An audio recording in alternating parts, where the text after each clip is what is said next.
Welcome back, everybody, to another deep dive with us. And today we're going to be tackling, I think, a really fascinating question. Yeah. I mean, it's something that people have been thinking about for as long as people have been, you know, thinking exactly like what makes us happy, right? Like, how do we define happiness? And especially when we think about it across different cultures and languages. Yeah, that's a really great point.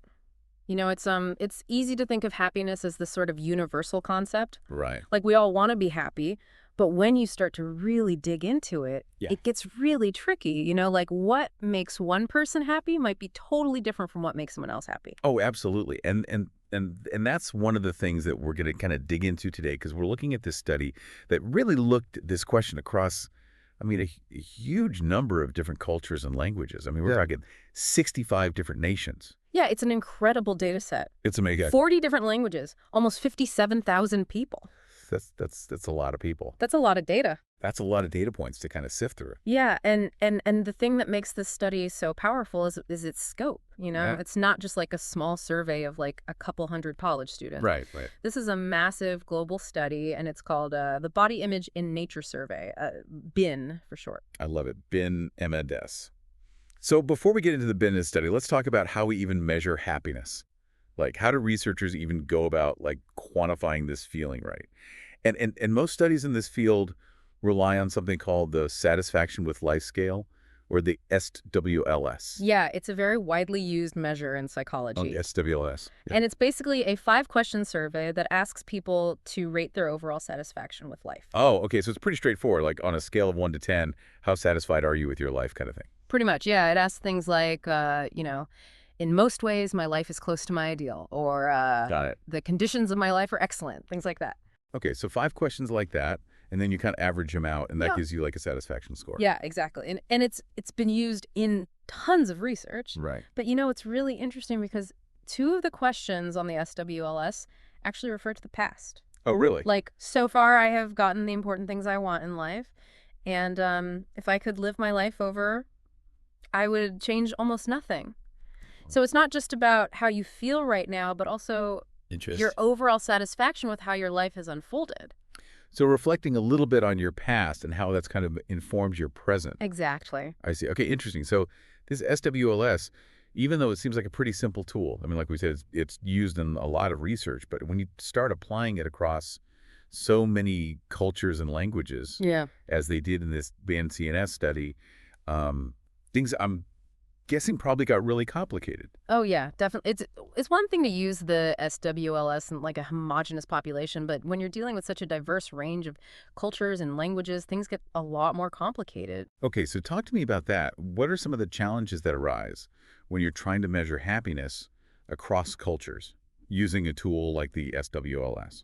Well, one of the biggest challenges is making sure that the SWLS is actually measuring the same thing in all of these different cultural contexts. Okay. So it's like, imagine you're trying to measure the length of something, right, but you're using a different ruler in every country. Oh, okay. Like, some rulers might be in inches, some might be in centimeters. Right. Some might even be like warped or broken or something. And you're going to end up with a bunch of numbers, but they don't really mean the same thing. Exactly. Yeah, you wouldn't be able to compare the measurements directly because you wouldn't know if the differences you're seeing are due to actual differences in length or just differences in the way you're measuring it. Yeah. Okay, that makes sense. And that's where the concept of measurement and variance comes in.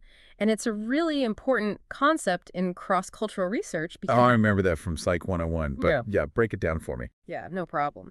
So basically, measurement and variance means making sure that your measurement tool is working the same way across different groups of people. Okay. So in this case, it's making sure that the SWLS is measuring the same thing in all 65 nations and 40 languages. So it's like making sure everyone's speaking the same measurement language exactly before you even start comparing their answers. Yeah, and there are actually different levels of measurement and variance, and one of the most important ones is called scalar invariance. Scalar invariance, got it. And that means that not only are the items on the scale measuring the same thing, but they're also measuring it on the same scale. Got it, okay. So like, if a score of 5 on the SWLS means the same level of life satisfaction in France as it does in Japan. I see. So it's like making sure the ruler is calibrated the same way. Exactly. In every country. So in this study, the researchers were really interested in seeing whether they could achieve scalar invariance with the SWLS across all of these different cultures. Okay, so going into this huge study, did you have any hunches about how the SWLS might perform across all these diverse cultures? Like, did you think it would be a smooth process, or were you expecting some bumps along the way? Well, I had a feeling it would be tricky. Yeah. Just based on my own experience with cross-cultural research. Right. Like I've seen how even seemingly simple concepts can have really different meanings in different cultures. Yeah. So I suspected that there would be some cultural nuances that would make it difficult to achieve perfect scalar invariance. Right, because you're assuming that everyone's understanding these questions on the SWLS in exactly the same way. Yeah. But culture plays a huge role in how we perceive the world. Right. And how we express ourselves and how we even think about things like happiness. Totally. And the study's findings definitely supported that. Okay, so tell me more about what they found. Did they run into some issues with the SWLS not quite translating perfectly across cultures? Yeah, they did. They found what's called metric invariance, which basically means you can use the SWLS to compare like broad trends in happiness between countries. Yeah. But full scalar invariance, like where the scale is truly measuring the same thing Right. in every context, was much harder to achieve. Okay, so they could see like general patterns, but they couldn't really say for sure that like a score of 7 in one country meant exactly the same thing as a score of 7 in another country. Exactly. Yeah. And that's a really important distinction to make, because if you don't have full scalar invariance, then it becomes really difficult to make meaningful comparisons between cultures. I see. Yeah. It's like you said earlier, you're comparing apples and oranges. Exactly. And to give you a concrete example of how those cultural differences actually played out in the study. Please. One of the questions on the SWLS asks about whether the conditions of your life are excellent. Okay. Yeah, I remember that one. And now what constitutes excellent can vary wildly depending on where you live and your cultural background. Oh, yeah, I can totally see that. Like in one community, access to clean water might be considered excellent, while in another, it's taken for granted. And excellent means having like a swimming pool or a fancy car. Yeah, totally. Or like having access to high-speed internet or, like those kinds of things that we might take for granted in some cultures, but are considered luxuries in others. And those subtle differences in interpretation can really skew the results when you're comparing life satisfaction across cultures. I see. So how did the researchers deal with this issue? I mean, did they just throw their hands up and say, okay, well, we can't really compare happiness across cultures? No, they didn't give up that easily. Thank goodness. They used some pretty sophisticated statistical techniques to try to adjust for those cultural differences. Okay. And create a more level playing field for comparison. So they found a way to at least partially account for those cultural quirks. Yeah, they established what's called partial invariance. Okay, partial invariance, so it's not perfect, but it's the best they could do with the data they had. It's better than nothing, right? Yeah, exactly. And it allows for some degree of comparison between cultures. Okay, so with those adjustments in place, which nations ended up at the top of the life satisfaction list? Well, according to their analysis, French-speaking Canadians and Israelis reported the highest levels of life satisfaction. Oh, wow. Interesting. I mean, I don't know much about the cultural context of French-speaking Canada, but is that something that kind of aligns with what we know about those cultures? Well, it's hard to say for sure. Yeah. But, French-speaking Canada has a strong social safety net and a high quality of life. Right. And Israel, despite the political challenges, has a very strong sense of community and national identity. So those factors could potentially playing a role, contribute to those higher levels of life satisfaction. Yeah. But again, it's important to remember that these rankings are based on partial invariance. Right. So we have to be cautious about over-interpreting them. Yeah, that makes sense. So what about on the other end of the spectrum, any countries with particularly low scores? Yeah, Japan and Ukraine came in with the lowest average scores on the SWLS. Oh, that's interesting. Yeah. I guess given what we just talked about with cultural interpretations, it really makes you think about what those scores truly reflect, right? Absolutely. Yeah, it's not necessarily that people in Japan and Ukraine are unhappy. Right. It's just that the way they're responding to the SWLS might be influenced by their cultural background. Okay, yeah, that makes sense.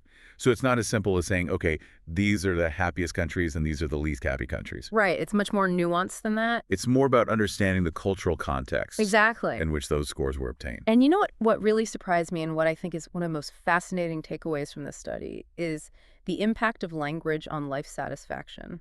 Oh, yeah. I wanted to ask you about that because I read in the study that even within the same country, Right. people answering the SWLS in different languages could end up with different scores. Yeah, isn't that wild? Yeah, it's like, so the language itself could actually influence how we perceive and report our own happiness. It seems that way, and it really speaks to the incredible power that language has in shaping our thoughts and experiences. Right. Think about it. Have you ever tried to translate a word or a phrase and felt like the translation just didn't quite capture the essence of the original meaning? Oh, all the time, especially with slang or idiomatic expressions. Like, there's often a cultural context that's lost in translation. Exactly. And this study suggests that even seemingly straightforward concepts like happiness can get lost in translation too. Wow. So it's not just about, like, finding the equivalent words in another language. Right. It's about understanding the deeper cultural meanings and associations Exactly. that are embedded in those words. Yeah. And what's really interesting is that the researchers actually tried to rank languages by average happiness scores. Oh, wow. So they took it a step further and said, okay, well, let's see if we can find some patterns in how different language groups respond to the SWLS. Yeah. And based on their analysis, Hebrew speakers reported the highest levels of life satisfaction, Huh, interesting. while Japanese speakers had the lowest average scores. Interesting. But, it's really crucial to remember that this isn't like a definitive happiness ranking of languages. Right. Those measurement and variance issues we talked about earlier Right. still apply. Right. It's more about highlighting how language can influence our responses. Right. It's not as simple as saying, if you want to be happy, learn Hebrew. Yeah, right. Exactly. Yeah. Human happiness is far too complex to be boiled down to a single language. Yeah, there's so much more to it than that. It's like saying, okay, well, if you move to this country, you're guaranteed to be happy. Right. It just doesn't work that way. Exactly. Okay, so we've covered how cultural differences and even the languages we speak Yeah. can impact how we think about and report our own happiness. Right. But what about other factors like gender and age? Did the study look into whether the SWLS works consistently across those categories? Yeah, they did. And thankfully, unlike language and culture, gender and age didn't seem to throw a wrench in the measurement tool. Oh, that's good to know. At least we have some solid ground Yeah. when it comes to comparing life satisfaction across those demographics. Right. But was there anything surprising or unexpected in the findings related to gender and age? Well, there was one intriguing detail. Oh, tell me more.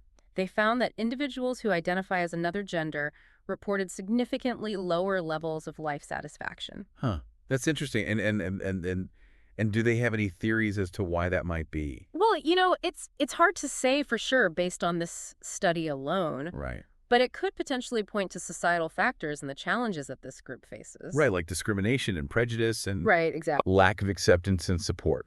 And it's important to note that the sample size for this group was relatively small. Right. So more research is definitely needed Yeah, to explore this further. to really unpack those findings. Yeah, but it's definitely something to keep in mind. Yeah, absolutely. Okay, so we've talked about the challenges of measuring happiness across cultures. We've talked about the impact of language. Yeah, We've touched on gender and age. right. But based on all this data, what can we say about what actually makes us happy? Like, were there any clear patterns that emerged from the study?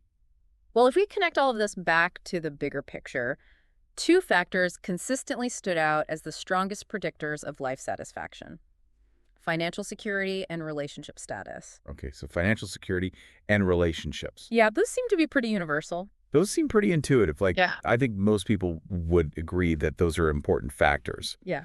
What do you think are the underlying reasons why financial security and relationships are so consistently linked to well-being? Well, I think it makes sense, if you think about it. Like, financial security plays a major role in reducing stress and anxiety. Right. When you're not constantly worrying about money, Yeah.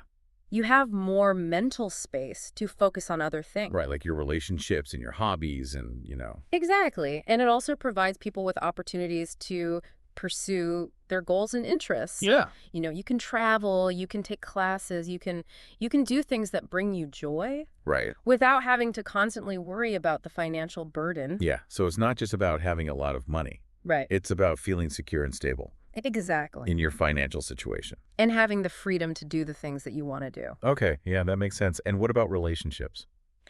Well, strong relationships offer emotional support, Yeah. a sense of belonging, and purpose. Yeah. And these are all essential human needs that contribute to overall happiness and life satisfaction regardless of culture. Yeah, like we're social creatures. We need to feel connected to others. And loved and supported. Yeah, absolutely. Yeah. Okay, so this study really focused on those big picture elements Right. that contribute to happiness. The things that are kind of foundational to well-being. But I'm curious, was there any other factors that might shape life satisfaction Oh, yeah, absolutely. that weren't captured in this particular research? Yeah, while the study did find a small positive effect for education Okay. and a negative association with belonging to a racial minority group, Right. there's a whole universe of factors that could Yeah. contribute to someone's overall life satisfaction that weren't measured here. Yeah, things like your personality traits, Yeah, your genetic predispositions, your Yeah. environment, your your environment. job satisfaction. And you're right. There's a whole list of things that they couldn't possibly account for Exactly. in this one study. It's like trying to solve a giant puzzle Right. with only a few of the pieces. You can start to see the bigger picture, but there are still gaps to fill in. Totally. And that's what makes this field of research so fascinating. Yeah. It's a reminder that while large-scale studies like this can provide valuable insights into global trends, Yeah. happiness is ultimately a deeply personal and multifaceted experience. So well said. And with that, I think let's take a quick pause and then we'll come back and explore some of the limitations and criticisms of the study, as well as what it means for future research on happiness. Sounds good. Okay, so we established that measuring happiness across cultures is way more complex than we might initially think. But I'm curious, what are some of the limitations the researchers acknowledged in this study, like a study of this magnitude, must have run into some challenges along the way? Oh, yeah, for sure. No study is perfect. And the researchers were very upfront about some of the constraints they faced. One of the biggest ones was the sampling method. They used what's called convenience sampling, which basically means they worked with participants who were easily accessible rather than trying to get a perfectly representative sample from each nation. So they cast a wide net, but it wasn't perfectly controlled. Exactly. Yeah. Think of it like trying to understand the eating habits of an entire country by surveying only people who shop at a particular grocery store. Okay. You might get some interesting data, but it wouldn't necessarily reflect the eating habits of everyone in the country. Right, so it's a bit skewed. Yeah. I see what you mean. It makes sense logistically, given they were working across 65 nations. Right. But it does mean we have to be cautious about generalizing the findings too broadly, right? Exactly. And that's another point the researchers emphasized. They also didn't keep track of response rates, meaning we don't know how many people chose not to participate in the study. Oh, that's a good point. It's like those online polls you see. Mm-hmm. Sometimes the people who take the time to respond are often the ones who have really strong opinions on the topic, Right. which could totally skew the results. Yeah. I imagine it would have been a logistical nightmare to get a perfectly representative sample across so many different countries. Oh, yeah, absolutely. It would have been incredibly difficult. But even with these limitations, the BINS data set is incredibly valuable. Yeah. It gives us a snapshot of global life satisfaction during a very specific and challenging period, the COVID-19 pandemic. Oh, wow. I hadn't even thought about that. So this data captures how people were feeling during lockdowns, travel restrictions, Exactly. all the uncertainty and upheaval of that time. Yeah, they were living through a really unprecedented global event. It's wild to think about that context. And what's even more interesting is that the data was collected over a 2-year span. Okay. Which means we could potentially see how life satisfaction fluctuated within certain countries as the pandemic unfolded. Oh, that's fascinating. Like a happiness roller coaster reflecting the ups and downs of the pandemic experience. Yeah, exactly. Of course, the study wasn't specifically designed to track those pandemic-related changes. But it would be an incredible avenue for future research. Yeah.